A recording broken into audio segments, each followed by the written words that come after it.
If I could summarize all of our conversation, I would put it down to those two words: continuous compliance. Being a support worker robot, I think that's coming quite soon, and we'd love to see that as well, because imagine how cool that would be. Agentic AI is the kind of this next phase coming, right? And agentic AI is things like, can you book the flights for me? I want to go on holiday, book my flights here. We're trying to amplify the human that is involved. A lot of good providers are coming unstuck by the lack of that evidence in the provision of great care. Great teams are doing good work, great teams are doing great work, and there's just that sort of, that final piece of the puzzle, that closing off of the loop. Say that probably 90% of what truly compliance isn't really existing yet in what we would call a rostering system. There will be very soon continuous compliance at a really extremely affordable level.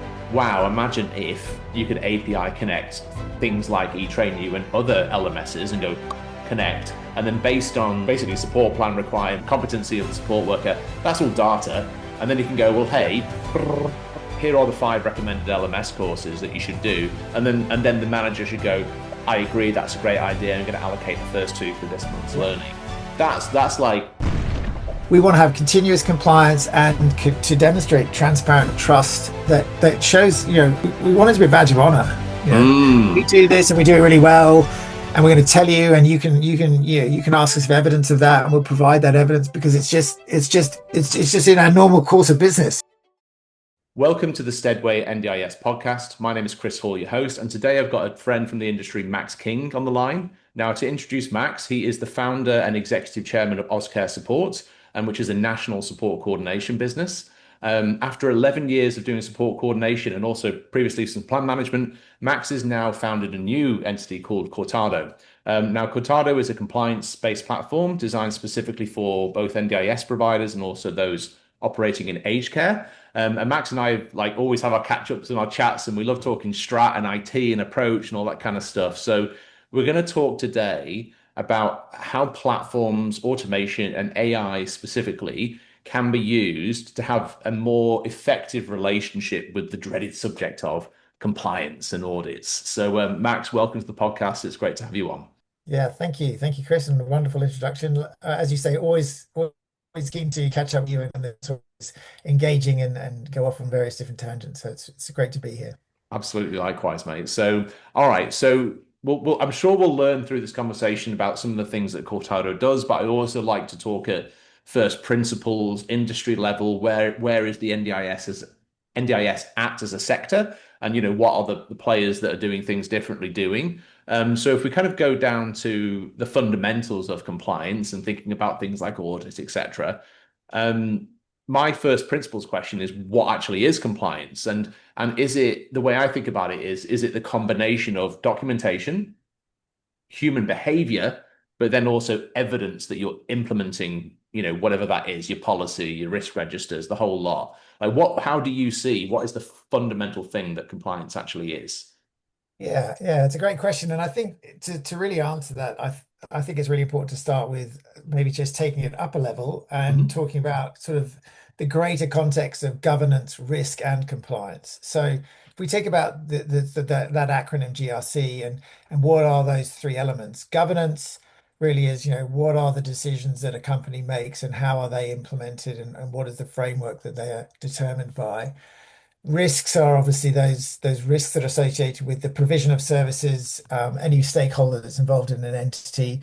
Obviously, you do some direct supports at Steadway. We're a support coordination provider. We're constantly evaluating the risks associated with all of our stakeholders, our clients, the providers, the team members, the general public that we're interacting with.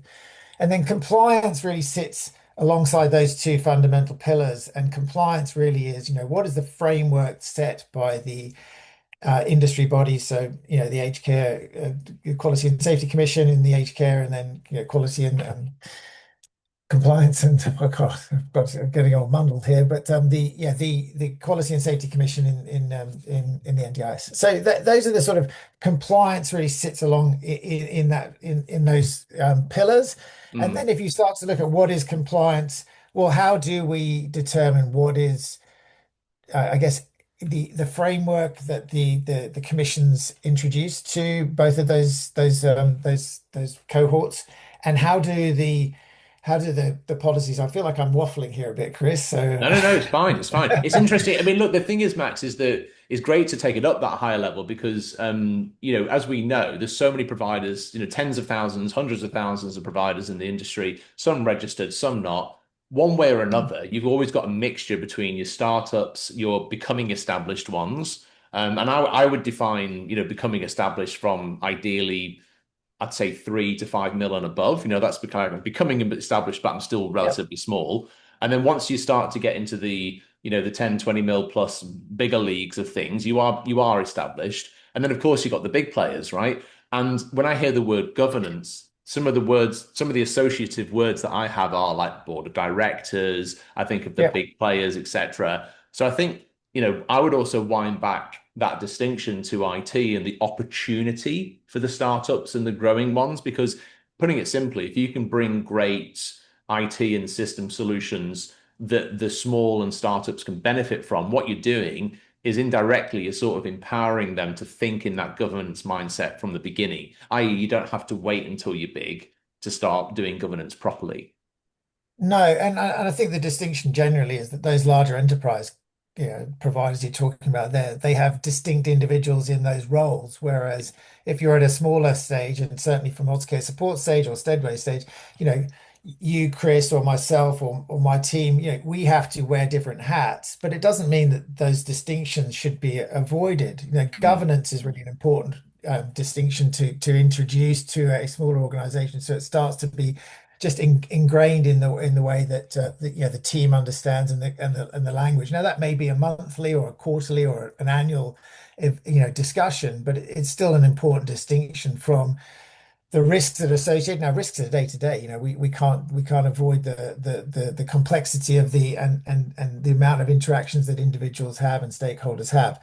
But absolutely, it's really just an amalgamation for an individual at a smaller stage and individual roles at a larger enterprise. But the governance, yeah, as I say, it's part of the language that even small providers need to be considering, and it translates and it sort of escalates and it cascades down to frontline and team members that understand some of that language being used. It may not be on a day-to-day basis, but it creates an environment and it creates a framework that everybody starts to understand that this is the way a provider has, the language, the code of conduct, the policies and procedures, the training manuals, the swim statements, all of those things that start to permeate through across an organization. And yeah, that I guess that increasing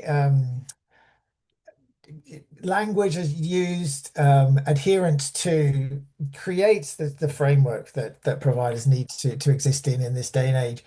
And as a result of, if you continue to have that as dialogue, then it starts to create the behaviors and the evidence that is required. And that's really a key point here. So, a mm, lot of good providers are doing amazing work, and it's the evidence of that amazing work, it's the evidence of that good work that's really important, that we continue to create the framework to exist, because a lot of good providers are coming unstuck by the lack of that evidence in the provision of great care. Great teams are doing good work, or great teams are doing great work, and there's just that sort of, that final piece of the puzzle, that closing off of the loop. mm, Do the teams that are doing the great work, the good work, the great shift, the individual shift, or if it's an incident late at night, everyone's tired, is the documentation sufficient that when an auditor comes back in 6 months, that that there is evidence that the auditor requires to provide, sign off that the policies and procedures being kept, that the incidents be managed correctly. And so I think that's really where technology can assist and amplify the human in the loop.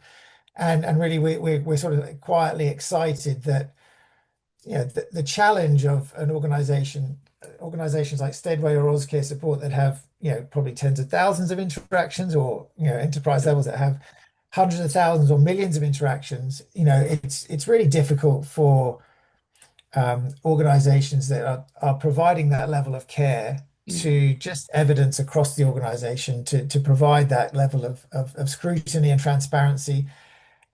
And I think that's where technology can really, benefit both small and larger organizations. Correct. So I suppose like, there's so many dimensions to it and use cases. You need that kind of like dashboard thing, which is that one-stop shop of like where are we actually at? And I'm sure that's some of the Yep. types of things that Kortado is building and doing. And that's one level of dashboard.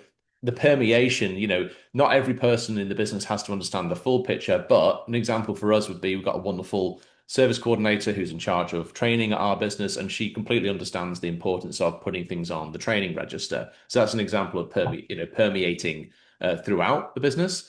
And then, of course, as you alluded to, you've got the good work that's already being done. So that's without a doubt, in my mind, also where the tech comes because whether it be capturing minutes automatically using AI agents or whatever it is, there's lots of things that we can do to basically automate to some extent the capture of the good work that's already there. Because it's already in our diaries, we're already having the phone calls. When we're doing the good work, it's sometimes just having more effective ways of saying, here you go, auditor, here's evidence of that, because it's captured properly already.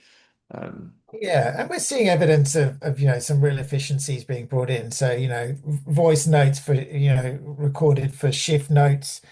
But yeah. not only, is that sort of efficiency being introduced, but if you've done a significant length of a shift, where 4, 6, 8 hour shift, it gives you the capacity to verbally record those notes, but it can also then have the added benefit of geo tracking. It knows where you've been. It can ask you, you can actually have this dialogue between an agent and the support worker, and it can provide just a much more efficient way of collecting information that can be then evidenced. And if you take that example as a sort of base level, Mhm. if you think about an incident that happens, generally incidents, you're expecting people to be, sort of quite adrenaline focused. There's, a lot of stress around these things. It's often at late at night. There's often emergency services or other people involved. This is a stressful situation. So if you have some capacity using the technology to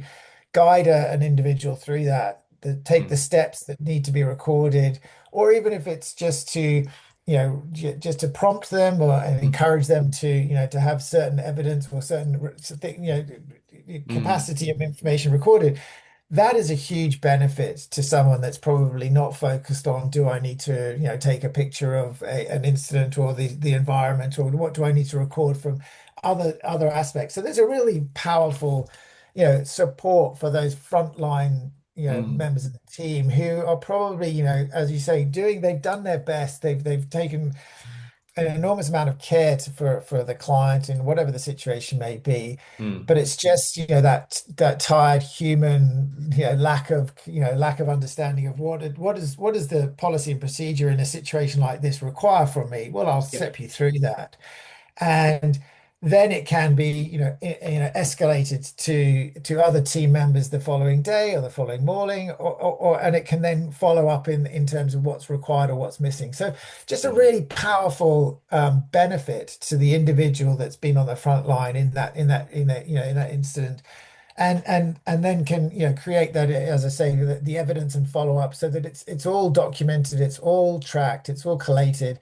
And if Mm. if an auditor does come in 6 months or 12 months time, you can very clearly, hand on heart, point to the auditor to the evidence, and that is all according to practice standards, according to your own policies and procedures, and that's a fantastic environment that we're creating that currently doesn't exist. And I think Mm. that there's some real benefit, as I say, to the frontline team members who are the ones that are in the coal face, in the trenches, as we say.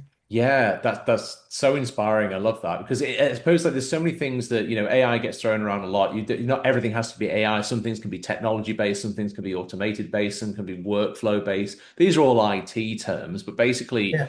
there are certain things that have to be repeatable and consistent, right? So you said it in like in shall we say natural common business terms there, but like from a programmatic perspective, it's all possible, isn't it? Because you're right, you shouldn't ever have to rely on. Do you know what? I'm going to say it out loud. I think here's a good way of putting it. We should never, as a provider, have to rely on human fallibility because we're all fallible. That in this conversation, I'm like, oh yeah, one way or another, tech, doesn't matter how you do it exactly, tech should support the fact that you shouldn't pass that next milestone until you've done X, Y, and Z, always, basically. Yeah, and I think that's the kind of that's the sort of on the moment in that moment interaction. But I think there's some really interesting capacity for the technology to do some data and pattern matching. Hmm. So we always talk about the fact that, potentially if Max is being taken out, that, potentially Max gets triggered by dogs, but there hasn't been that collation of those data points Hmm. that evidences that. Or it could be that, the change of the seasons, the pollen in the air really triggers some hay fever in me, and so therefore, I shouldn't be taken to the park at certain times. And it's around that sort of concept that we can pull out that data and match that across, Yeah. shift notes or case notes or evidence-based stuff that a human being just simply doesn't have the capacity to do. And Mm. it's becoming much more proactive, and it's becoming much more, pervasive across a client's files, an organization's files. It could be that it's a support worker that's dealing with multiple clients, and in fact the individual is, consistently taking individuals to a place that's not appropriate or triggers them, or maybe it's the other way around. Maybe it's actually very positive. Max is taking people to the bowling, and that everyone loves that. And in fact, we should evidence the positives on that, because I want to be clear, we're not just trying to pick out negatives on this. It's, we're trying to evidence positives and improvements and proactive approaches. But that again, that capacity is very difficult for human beings to evidence. I've no doubt that your scheduling and rostering clerks in your organization, as my coordinators are at Auscare, are exceptional human beings that have an amazing capacity for the detail of their caseload. But let's be honest, a support coordinator with 40 clients Yeah. is going to struggle to remember collectively across all of their clients, we've got clients sorry, coordinators that have been with us for 6, 7, 8 years Mhm. with the same clients. There's just simply, the human brain is good, but it's just not as good as, some of the technology that exists out there. And we think that this is really the collective approach, that if we start to give that enhancement to our coordinators, Mm. enhancement to your scheduling and rostering, that you will Mm. just be a better coordinator.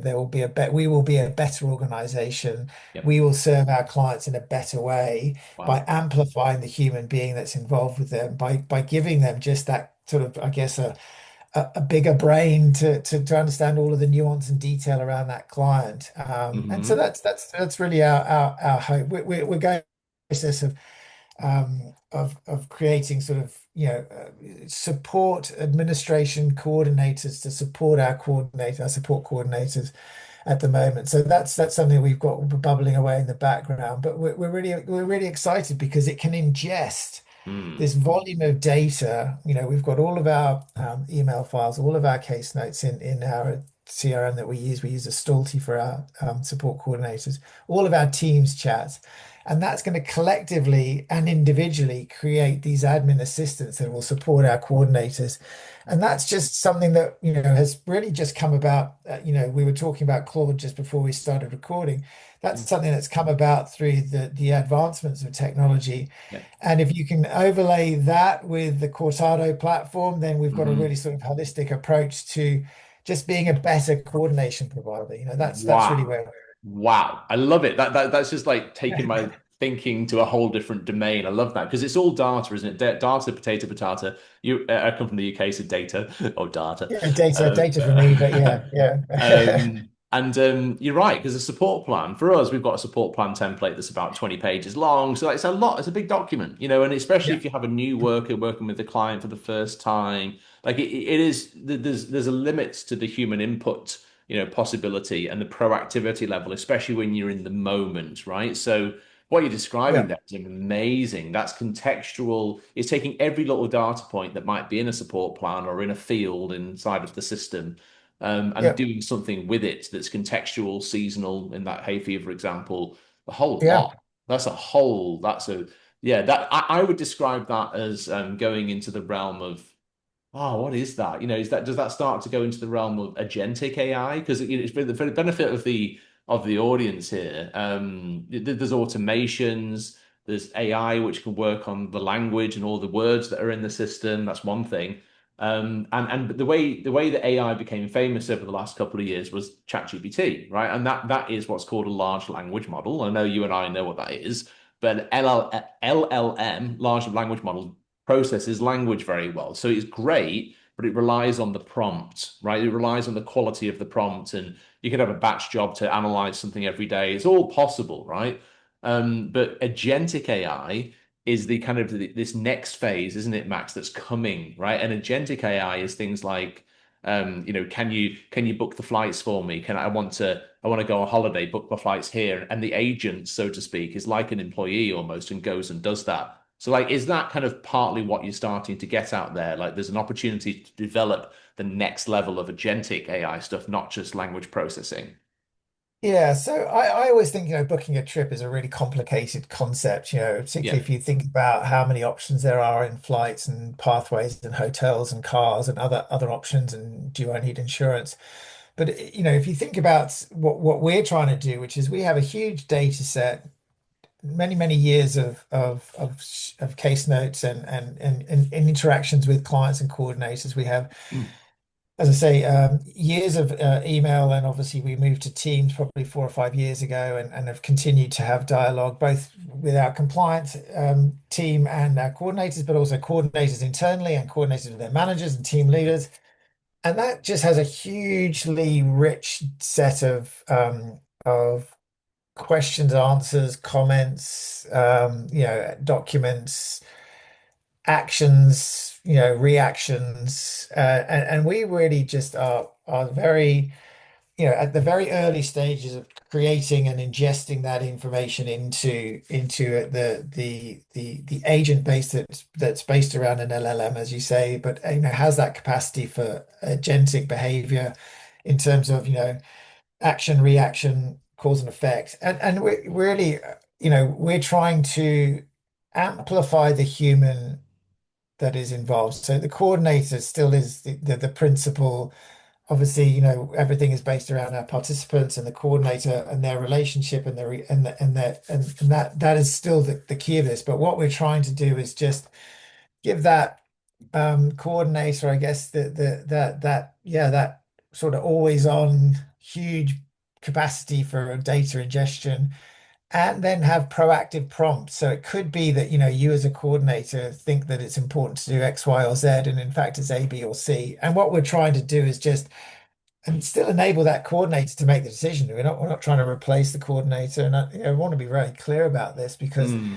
I know some people will be concerned about, are they going to replace me? Absolutely not. I'm not I'm very glass half full around the fact that what will happen is that agentic AI development in the next 3 to 5 years will still amplify the need for human beings. It won't replace them. And I think that's really important to say because that yeah, that's where we stand on it, and I hope I'm not wrong. I think there are some roles that are at risk, and there's no doubt about it. But Mm. I think for us, in terms of we're dealing with our clients, but I don't want to say our product because our clients are human beings, complex complex human beings. Our coordinators are dealing with many facets, and Mm. that's something that I do not believe will be replaced because there is still that human intuition and requirement. But yeah, the agentic AI and the capacity for us to, I mean, yeah, to clone. I use the words lightly, and I say it in a slightly joke because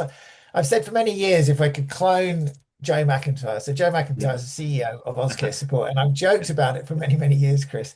I've joked about cloning Joe because she's such an exceptional human being. She's an exceptional support coordinator originally. She then became an exceptional team leader, exceptional support coordination coach, then a COO, now CEO of Auscare Support. So she is just someone that if you could clone her and have 20 Joe McIntyres, 200 Joe McIntyres, then the world would just be a better place.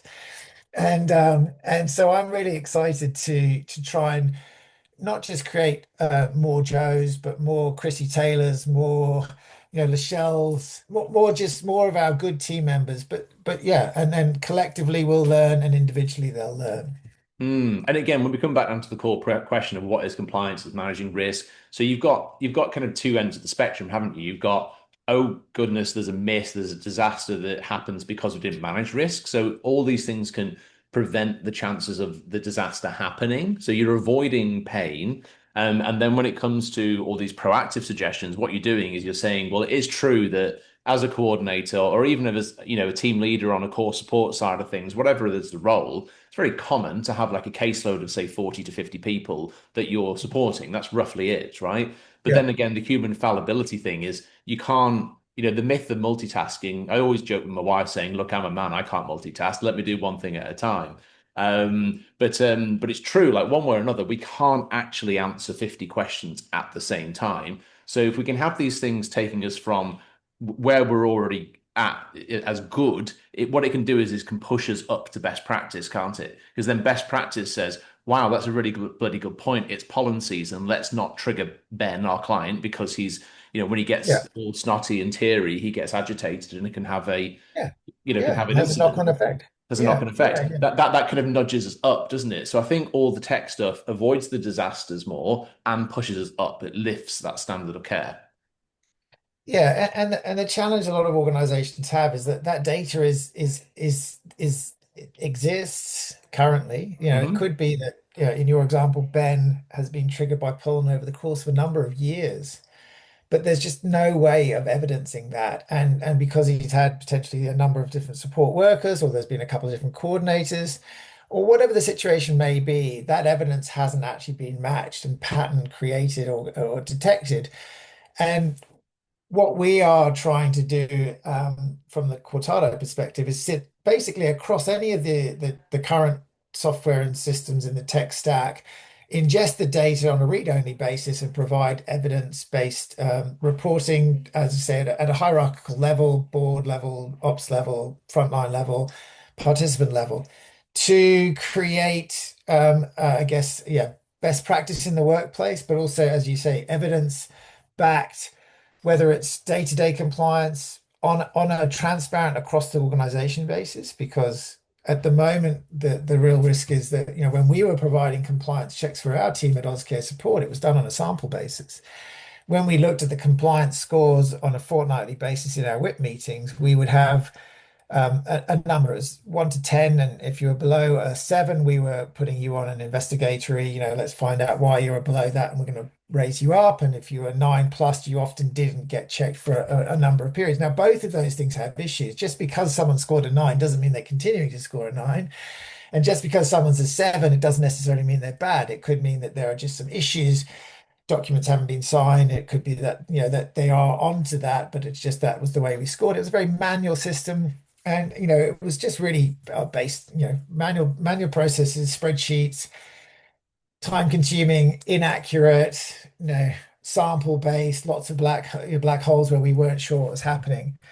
And the benefit of technology is essentially we are moving to an always on, 100% transparent across the whole organization, agnostic to your tech stack. So we can sit above whatever the rostering system is that people use, whatever the CRMs are used for close notes, cross allied health, veterans, child services, aged care. Obviously, our focus is aged care and NDIS, but the capacity for us to ingest, and we've got a couple of clients we're speaking to that are multimodal. We can add those on quite easily. But the advantage really, as I mentioned, is that that previously based manual system, which we were relying on, really gave us a full sense of security. And I think what we're coming to now is where we can use technology to look at every interaction across an organization in almost real time. There is a cost to this, and that's something that we probably talk about later. But that to me is a really exciting opportunity for small, medium, and large providers to be on the same playing field on very cost-effective solutions that give you whole of organization transparent compliance reporting. And that then leads you to much more efficient audits, because we've spoken to providers, large providers, tens of millions of dollars, into one is actually over 100 million, that has a scramble in their lead up to audits, which is How just common is that? crazy. Yeah. Oh, it's in 3 months. Quick. attack. Yeah, Yeah, I get yeah. it. Yeah, yeah. Yeah, and so what we do is we provide, day-to-day compliance that essentially leads you into a smooth audit. So, Mm, obviously, we don't want people scrambling for audits. We don't want people to wait until the audit's about there to go and do the compliance checks. And I think increasingly the landscape from the Quality and Safety Commission, the Quality and Safeguard Commission, those organizations don't want you scrambling. They want no. you to just, they want to change the way that we treat this. And look, I'll be honest with you, as a provider previously, compliance is one of those things that, someone gets busy, what gets missed? Well, the compliance checks is often one of those things that gets dropped because is it important that we compliance check now? It's a nice to have, and it's becoming increasingly important to have, but is it easy to shift because you've got to go and do a frontline shift, or you've got to respond to an incident that's happened, or whatever the situation may be. It's one of those things that can easily be pushed back. And I think when you change the parameters and change the paradigm and create a always on ingested technology solution, it becomes a much more efficient and yeah, as I say, always on solution rather than something that's manually based and the human being gets pushed away to do something else. Correct, correct. Yeah, because of course, compliance requires discipline, but at the same time, this multimodal approach in terms of the tech inputs, that's the innovation, right? That's the revolution, so to speak. Because I suppose like the providers are always going to have a challenge of fragmented systems, right? In IT, there's the concept of Frankenstein approach, right? And sometimes I get guilty of that. I'm like, oh, we could automate this and like I'll build this here in this software, and then we'll do this here, and then we'll use this one here, and we'll plug it there, and we'll get a thing here, and blah blah blah blah. So the tech stack just gets bigger and bigger and bigger. So fragmentation inevitably can happen, but being able to input all those things into a common dashboard of status and actions and inputs that are then analyzed is very very powerful. So it's that. Yeah, because that is the whole point, isn't it, of Kortado, but also of like the opportunity for providers to bring it all into one, right? That's the point here, isn't it? Lots of inputs and a place to summarize what the actions are and the actual status. That's what it Yeah, is. yeah, and we as a business owner myself, and Yeah, you'll attest to this. When I have a suggestion from a software vendor that yeah, we need to change our business processes, we need to change the day-to-day operations of my frontline or my ops team, or it becomes a real challenge because you then have to really consider and weigh up the disruption. And don't get me wrong, we've changed CRMs from CareView to Astolti. We've changed our rostering from Visual Care to Shift Care. Now, out of those decisions, they're not taken lightly. What we're trying to achieve with the Cortado solution is that we just sit, agnostic to your existing tech stack, and we just provide you with some dashboard reports. Now, that sounds really simple, but obviously the challenge for us is we have to ingest all that data from different systems and different API access. If we're granted them, we're getting a bit of pushback from some providers. That's okay. But yeah, what we're trying to do is actually provide evidence-based dashboard reports that enable you to continue business as usual. So we're not expecting any changes to your business processes. And for me, that is again what the new technology enables us to do because previously just being able to ingest that volume of data has been impossible to disseminate and collate and then produce some succinct reports on that basis, some dashboards and some trend analysis has not been possible, but it is possible now. And for us, yeah, that lack of disruption to the front line or key staff is really important. yeah, and of course, I'm sure one of the key creating like an API connector for things like Google Workspace or Microsoft 365. That's one thing. That's almost like fairly not standard, but like it's quite possible, I'm sure. And then when it comes to things like the rostering systems, like most rostering systems out there, they're excellent, and they'll say we also do compliance, but one of the truths is that I think from the rostering systems perspective, compliance may sort of end at a certain point, and typically, it's not being cynical, but like typically the functionalities might be around, your support worker level. Have you got your first aid, CPR, all your mandatory things that are required as per the practice standards? That's one thing. But of course, it's a whole that's a sliver. That's like your bare minimum. That's like 5% of what compliance is, right? Then you've got everything else, complaints register, training registers, the policies, the procedures, all of that. I think in probably, I would say, look, there's some wonderful systems out there and we love what we use as well. But I would still say that probably 90% of what truly compliance is isn't really existing yet in what we would call a rostering system. Would you agree with that in terms of, No, no, I would agree with that. And look, the yeah, basic levels of does my first aid certificate, is it valid? And if it's not valid, I get removed from any roster because I'm no longer compliant. That's a yep, great solution, and that's a step in the right direction. yep, What we're talking about though is not just that. It's around, if you have had a change in the practice standards that require some training and development, the capacity for the system to determine who's um, sufficient in training, who has lacking training, and what the outcomes or what the solution is for in terms of courses they need to do. That's again, it's a pretty amazing leap from just is my first aid valid. But I'll take it a step further in what we're hoping to achieve. So, for example, if you have a SIL household with a number of different members of the team there, and they're rostered on to support the clients in that household, we would all know that at last minute changes happen to rosters. And really what you're trying to do is the matrix of those qualifications of the team that are on for that SIL home, are they sufficient for that household in terms of the complexity of the clients that live there? Well, currently that's just impossible to achieve in terms of what's being done by the current rostering systems. It's being done by your team members.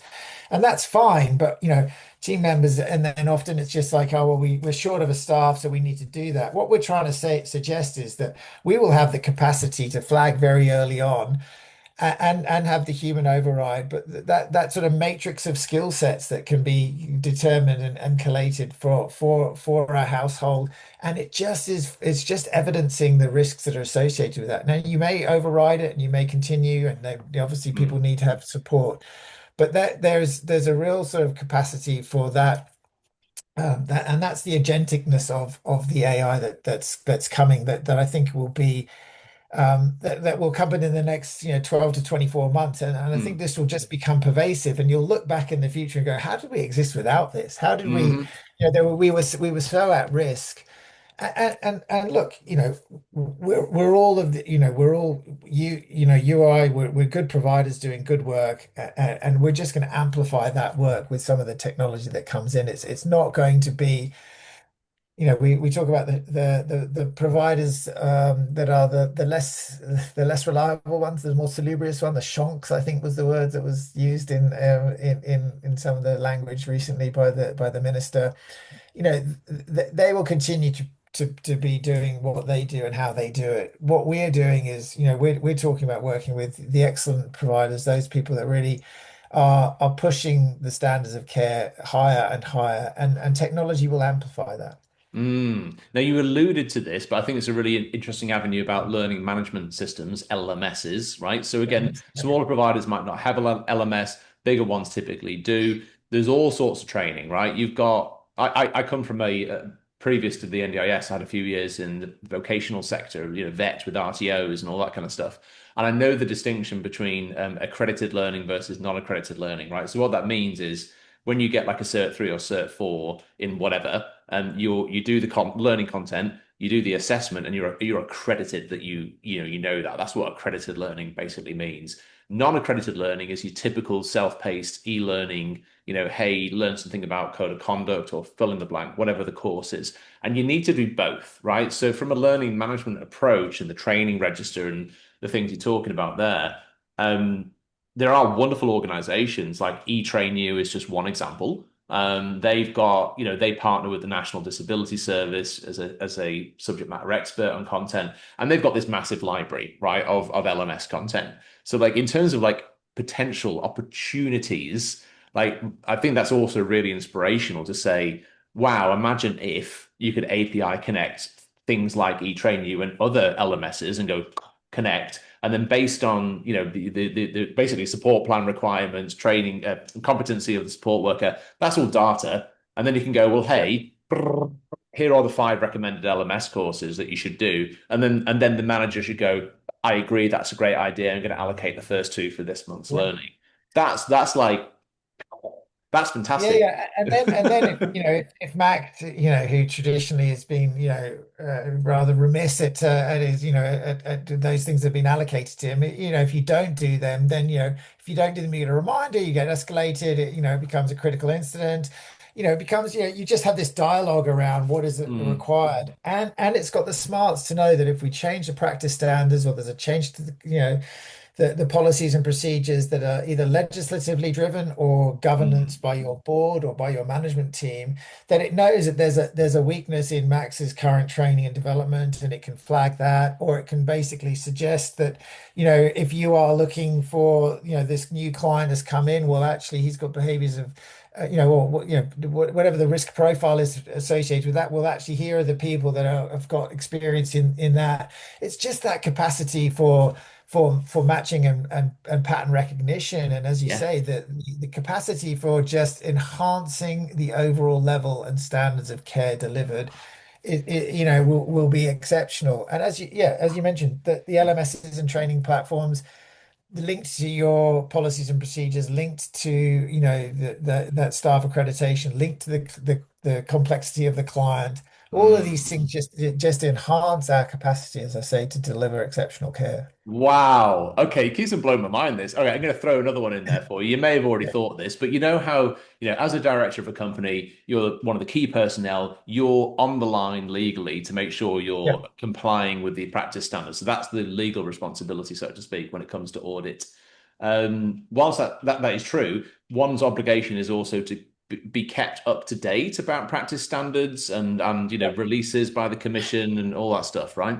So Yeah. here's an idea for tech. With podcasts, you can have what's called an RSS feed, which is basically like watching to see for publications, right? So imagine if you could have this wonderful system where you're automatically like looking for like PM updates, Prime Minister updates or Quality and Yeah. Safeguard Commission updates, and it automatically monitors. This is an example of an agent basically, and watching for news, and as soon as it's official, again, analyzing what that means and everything we just talked about, connecting that dot to go, hey, directors of the business, we are flagging on your organizational risk register.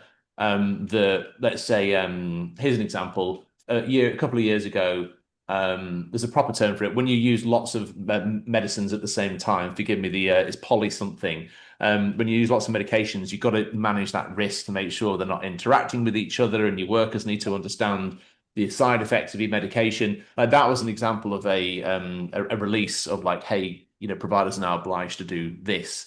What do you think of that idea? Like to automate watching it and then digesting what that means. Yeah, so a lot of it's interesting. So I'll answer this in a way. So a lot of the current technology solutions that are dealing with audit readiness talk about exactly that. We'll keep you updated with policies and procedures or changes to the legislation so that if there are gaps, evidence between what you have or what you have previously sort of signed off for your audits, we'll evidence that and we'll provide you with some rectifications. And that way you'll be always audit ready. We look at it a slightly different way from the Kortado perspective, in that we look at the day to day that all provides adherence and evidence to those practice standards, and we will continue at a board level or a C-suite level to provide that exactly what you've just mentioned there. So we look at all of the pillars of the aged care codes of conduct and practice standards, look at all the NDIS, and there are some overlaps. There's a couple of things that are sort of individually nuanced in terms of the language they use. But absolutely, that's one of the major benefits currently in existence with the technology that exists, and provision of that gap analysis and suggested rectification for directors who, as you mentioned, are legally responsible. So that's sort of one of the really big benefits that we've seen. As I say, we take it from a day-to-day to audit readiness, and other people are looking at practice standards and codes of conduct and looking at it from that angle. But I would say I think one of the big issues, and this is a slightly adjacent topic, I would like to see more and more, and this sounds a bit contentious, I guess, more and more people being hauled over the coals for their lack of adherence to codes of conduct Mm. and practice standards. And I think that at the moment, whilst the recent legislative changes make it quite, there's $15 million fines and lots of other, I just think that we are, when you look at 250,000 providers unregistered and registered, and 150 or so people getting slapped on the wrist, it just doesn't, I don't think there's enough concern from a director level. We take it very seriously, but we're confident we would pass if we were ever, hauled in front of the commission or anything like that, or we pass our audits. But those dodgy providers, the shonks, as I say, there's not enough of a threat or a risk.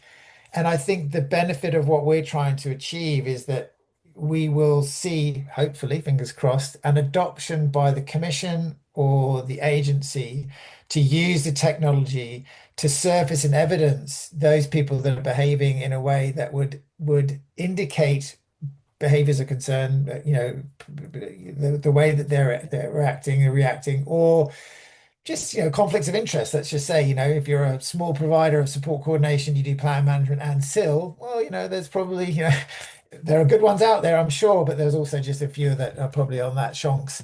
So I think it would be really interesting to see what the agency and commissions and use this for to enable that greater, I guess, policing and checking of those individuals or those providers that are perhaps not compliant or uncompliant, or let's just say engaging in criminal behavior. That I Hmm. think there's a real opportunity there. That now, does the commission or the agency act very quickly in this respect? I don't think they do, and that's a real shame because I think the technology is something that needs to be embraced, and I don't know if there's pilots being run or where the commission's at. I did speak to someone that just left the agency, and I said, what's the chance of me getting a chat with someone that's interested in what the Kortado solution has the capacity to do, and he said zero.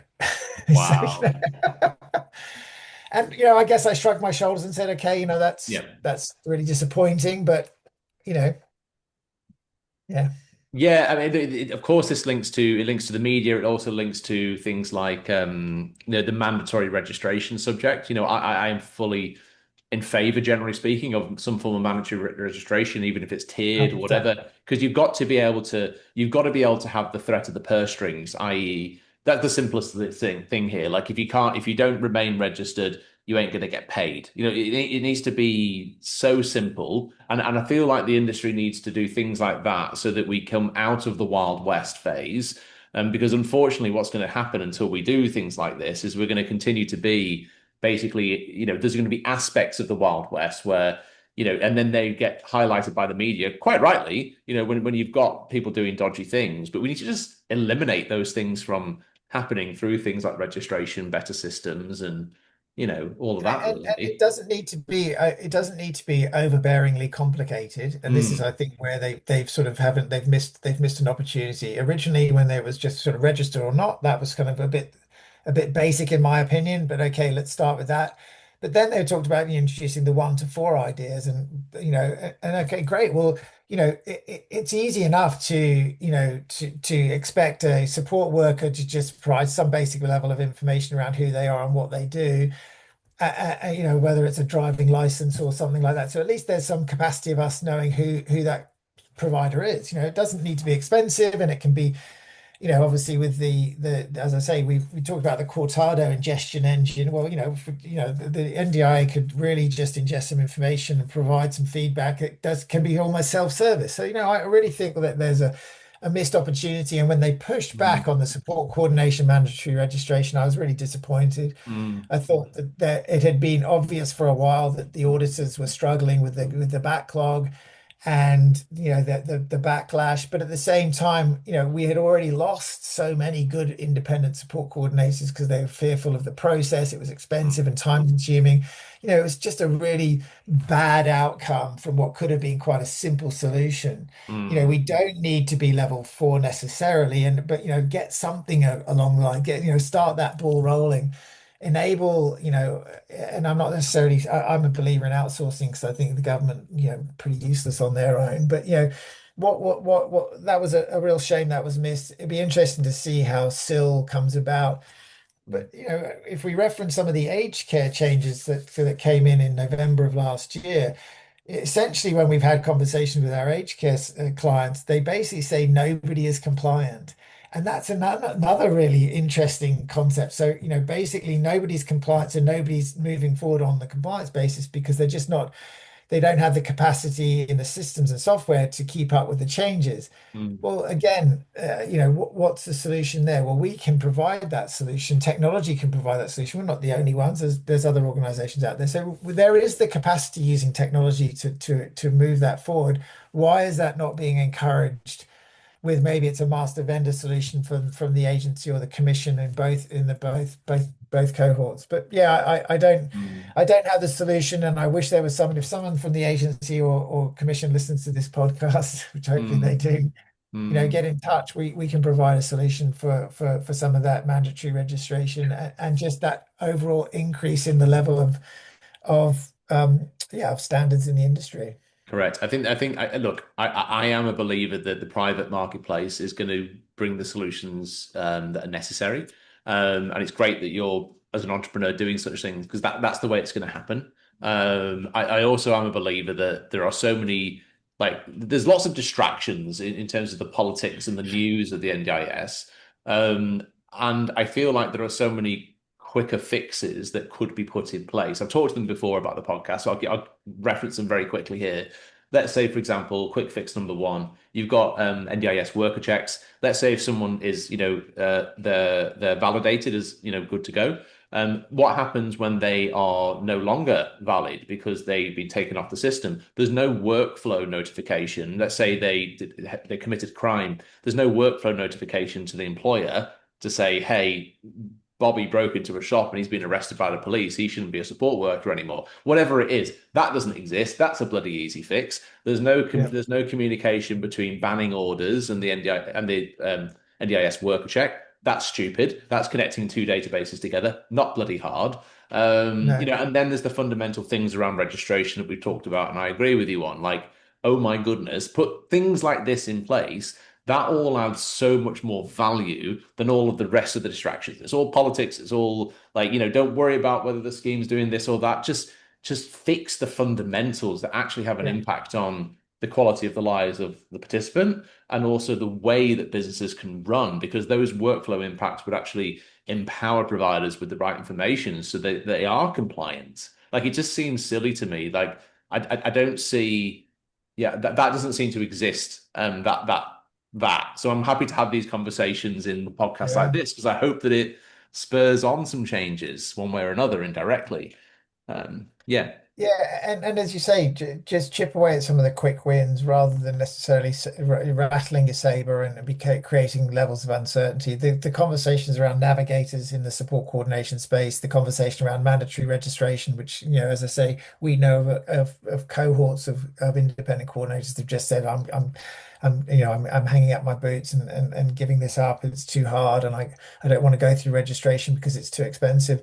Why, again, this sort of, this concept of uncertainty is really destabilizing. And yeah, as you say, there are some quick wins, but why there seems to be this reluctance or intransigence in terms of providing those quick solutions, I don't know. And this seems to be one of the places where technology can really enhance the overall outcomes for participants, and it can reduce the cost of service delivery. And those are the things that, we've often been talking about from the budgetary perspective. It is an extremely expensive scheme. So let's try and make it more efficient and continue to not create this sort of, the elephant in the room for the other people in the, Australian taxpayer system that are just looking at the NDIS saying it's getting out of control. So Mm. how do you now pull that back in? Because, the last thing that I would love to see, and I'm sure yourself is, imagine the politics of trying to stop, or create another NDIS 2.0 or whatever it may be that significantly reduces the value of outcomes to the individuals that we support.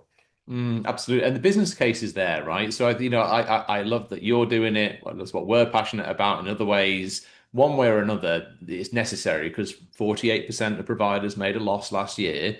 Yeah. Registration things are coming, all that's there. So fundamentally, basically putting it simply, you don't get your compliance right, you don't keep your registration, you don't get your money, right? So if we put it in simple business terms, that's necessary. So one way or another, whether it's Kortado or IT and tech solutions, I agree with your sentiment. It's not to replace humans. Like we need the support workers, we need the team leaders, we need the managers, the directors, we need the coordinators, we need all of those. And what tech does fundamentally is it can turn them into a superhuman based on data and analysis and inputs and suggested proactive tasks and actions.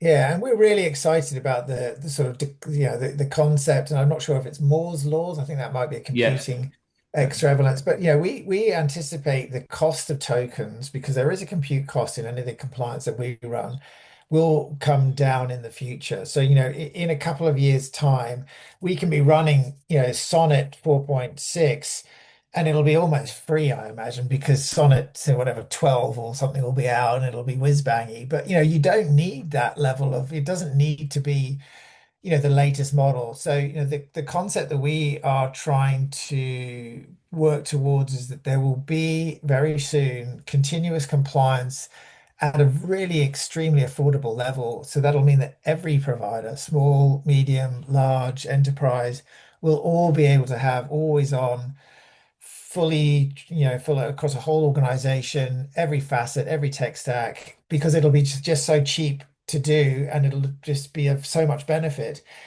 to the provider and everybody involved. So yeah, we're really, that's where I see it going in the next sort of two years. And I think the time frame is not even 3 to 5. I really think it's Mhm. sort of 1 to 2 years. I think that the level of explosion in terms of capacity will reduce cost in the future, and I'm sort of super excited that that will be the case, and what that will then bring to the overall just landscape of, as you mentioned, providers working on a break even or a loss basis. That's because if you're making a loss, what do you not do? You give up on some of the compliance. You take more risks. You do less governance. You cut corners, or Mm. you don't check stuff. So we're hoping that concept is flipped. If I could summarize all of our conversation, I would put it down to those two words: continuous compliance. That's it. Yeah. That's the shift. It's not every 1.5 years I have an audit. Oh shit, the audit's coming. It's continuous compliance. That's literally the vision, isn't Continuous it? compliance. Yeah, Yeah. transparent trust. We talk about it being a badge of honor. At the moment, it's kind of something that we do, as you say, anecdotally, when an audit comes out, crikey, we've got to get ready for the audit. They're coming in 2 months or 3 months. What do they want? Oh, the big list of information. Okay, let's find out if the signatures are on the documents. That's old hat. We want to have continuous compliance and to demonstrate transparent trust that shows, we want it to be a badge of honor. We Mm. do this and we do it really well, and we're going to tell you, and you can ask us for evidence of that, and we'll provide that evidence, because it's just in our normal course of business. It's just what we do and how we do it. Love it. If we fast forward, so that's the next 2 to 3 years, that's how that's going to evolve. If we go 5 to 10 years into the future, and I think about my analogy would be not crypto, but the blockchain, right? Yeah. We said before how this type of tech stuff can do two things. It avoids the disaster and it also creates best practice and the superhuman, at the provider level. I wonder, and I hope that this might happen in a way. I wonder if eventually we might get some of these types of dashboards and Cortado, etc. Maybe that could be adopted as a blockchain style solution. And so what I mean by that is, you say a badge of honor. Like I'll do a really geeky analogy here. Ethereum is like Bitcoin, but it's a bit different. It can do contracts, and the idea there is that on the blockchain you could exchange a contract to a house, and you've got party A does this, and they're reading this little bit of information. It's secure, and they go, "Yeah, you sent the money. I've got the money. Exchange contract." So that analogy, I think, in the future could be applied to the NDIS, where imagine if you get your solution so good that you have maybe think about it like a traffic light system, red, yellow, green, right? If you drop to red for more than a month, whatever it is, and it's a critical indicator, then it triggers automatic audit from the government, or it triggers a wah, wah, wah, warning light, you've got to get this addressed in the next 4 weeks, otherwise your registration's at risk. I'm actually all for that. I think continuous compliance would protect vulnerable people. What do you think about that idea? Yeah, so I mean, we are currently building reports that do exactly that, red, amber, and green, and that's across all of the pillars of the practice standards in aged care and NDIS, and that is at a board level report that we're currently trying to run on a monthly basis. And that extrapolates information from all of the data sets across the course of the last 12, 18 months. So we can show adherence to. Now, that's an internal document, but if Mhm. you were to take that up to an agency or commission level, you could very much and very easily have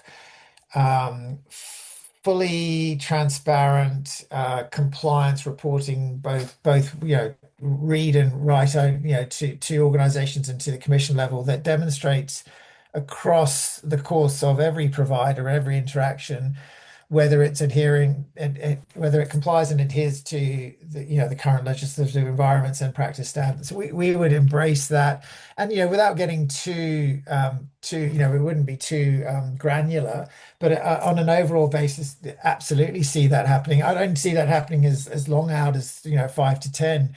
I think that level of sort of, I guess, sharing of data and extrapolating of compliance situations will happen sooner than that. And we'd love to see the auditors get involved in this conversation as well, because I think they should be driving a lot of this as well. Now, are they at risk of sort of cannibalizing their own business models a little bit? But again, there are still accountants that are dealing with us on a financial basis. So, and there's the ATO. I still think there will be commission auditors and providers, and we'll all work collectively, but just more efficiently. And as you've mentioned, it will surface those things on a public database. And yeah, they'll be very much around, the can star rating of insurers is how we've always described the kind of concept of the Kortado transparent trust. Your 5-star provider, a 4-star provider, and there'll be those providers that get the 5 stars, and there'll be the ones, and there'll be others that don't, and they're still good providers. It's just they may not be at a 5-star rating for whatever reason.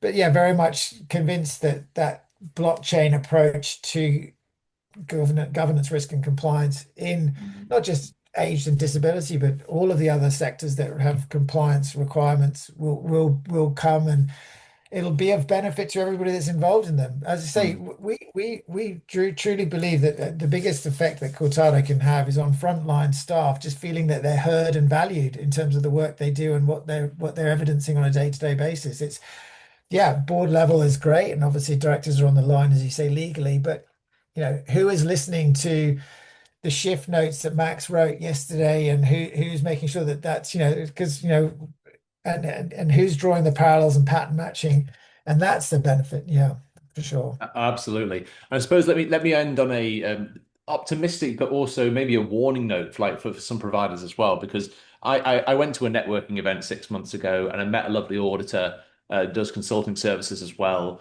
and she said a very astute point. She said, for everyone putting in place automation, AI, etc., we can never forget that we are in a human-focused industry, and that involves consent and privacy matters, right? So one thing, like just as a hint to providers, for anyone even considering these types of things, one way or another, if you're gonna do it, you need to start being transparent from a consent gaining Yeah, perspective. And you need to give people opt-outs and all that kind of stuff, because that's also going to be necessary with the tech, isn't there? There's going to be there's some people that still want to get a service agreement in the post, not via email, and we have to honor that, right? There's generational differences and consent differences. So what's your perspective on that? Because I think it comes back to compliance. It comes down to, are you actually gaining sufficient consents in the right way? And how is that linked to your policy and procedure? And then how the tech's either used or excluded. yeah, so I think there will be that concept at board level. Some enterprise clients will consider there's a we can replace team members, we can reduce our risk and compliance team from 10 to 5, or whatever the situation may be, and I think that they will be found out as looking at this as the wrong way, as you say, because what we are trying to do is to continue to amplify the human being in human in the loop, and continue to to provide an exempt 10x, 2x, 5x the team member that's involved. And so to your point around, yeah, and if you want to remove the AI entirely, I think there'll be a challenge in terms of it's just going to be in the background and not necessarily evidence so strongly. But I certainly understand that people don't want to be talking necessarily to an agent or an AI bot. The flip side is that that AI agent and bot may be always on and can actually, be there when you want it 24/7, 365. So, Mhm. there are those people that will embrace it. There are those people that won't. And you have to look back at technology that, when the motor car came in and the horses were, still in existence in many of the cities, and what the reaction was there. They had people walking in front of the cars to make sure they didn't get run over by them. When the personal computer came in, when all of these things have actually added to the overall, I guess, if we're not all just sitting on the beach whiling away our time. There are still humans that are required, and I think that's what we'll see with the increasing endeavors of agentic AI. It won't replace the human being; it will amplify them.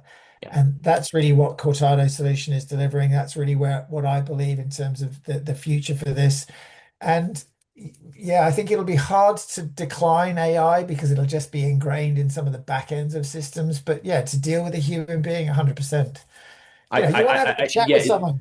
yeah, absolutely. You need to, because we have to explain the benefits to our customers, to our participants, right? But I do anticipate that the commission will say, no, there must be a, not a kill switch, but there must be a, for that client, you need to switch off Yeah, that strand of data if they don't consent to that. And fair enough, like some people on a standard consent form, I need to know, do you want me helping you to book an appointment with your GP, or do you want me talking to your OT about your allied health situation or not? And either ways, you're yeah, right. That's fair, yeah. Um, And that comes down to the fundamental, the pillars of choice and control. mhm, We want to give people that capacity, and yeah. And I think, mm. there'll be those people that say, yeah, I just want to deal only with AI in the future. Ah, well, I mean, it's going to be, it's going to bifurcate, isn't it? It's going to split, and that's okay. Yeah, we're not quite in the sci-fi future yet, but but it's kind of coming, isn't it? Like we're getting more used to this. Yeah. Yeah, and you only have to listen to a few podcasts. There are naysayers out there. There are people that think we're being, oversold the dream. I think sometimes when you look at the robots that people are producing, I actually think robots will be taking people out on, and being a support worker robot. I think that's coming quite soon, and we'd love to see that as well because imagine how cool that would be if you that yeah, again, it would just be a fantastic, support worker, I think. Not for everyone, but definitely for some people. I haven't Um, talked about that publicly yet, but I have that same kind of anticipation too. I do think eventually, especially when it yeah, comes to things like OHS, and think about, say, if you've got a 2-to-1 assist for doing a transfer, like you've got worker comp issues with someone doing the back in as a human, there yeah, might be cases where, again, this is like going future, like, but it might yeah, happen sooner than you think, where you go, no, actually, I probably should have my Tesla robot doing that helping assistance in a very consistent manner for the hoist transfer, yeah, and support workers just doing on the personal care side or whatever it is. yeah, Um, yeah, yeah, yeah. yeah. But But as you say, we're not there yet, but it's coming for sure. yeah, look, lots of things are coming. I found this very interesting. So for those listening, I hope you've enjoyed our strategic, definitely a sprinkle of geeky in there. We've had a good, deep and meaningful chat. It's fantastic. But listen, Max, thank you very much. What we'll do for those listening is we'll put the links to Cortado, to Auscare support, etc., in the show notes. So thank you so much for coming on today. It's been an absolute pleasure to go down the rabbit hole. Yeah, thanks, Chris. And I'm sure we could keep going for many, many more minutes, many more hours. But yeah, always a pleasure, Chris. Thank you so much for having me. 100% pleasure. And then for those that are interested, on the Steadway website, steadway.com.au, we actually did build an AI tool called Will the NDIS Pay for It? It's a free tool. It's based on ChatGPT. It keeps your information private, but it's got all of the 800 pages of the government policy baked into it. So if you want to have a little chat with an AI, about whether or not, certain disabilities will get funded for applications, changes of circumstance. It's a very valuable tool. I thought I may as well drop that in here since it's quite thematically relevant. So yeah, thank you everyone. Like, share, subscribe, all the fun stuff. Max King from Auscare Support and Kortado. Thank you again, sir, and we'll see you all soon.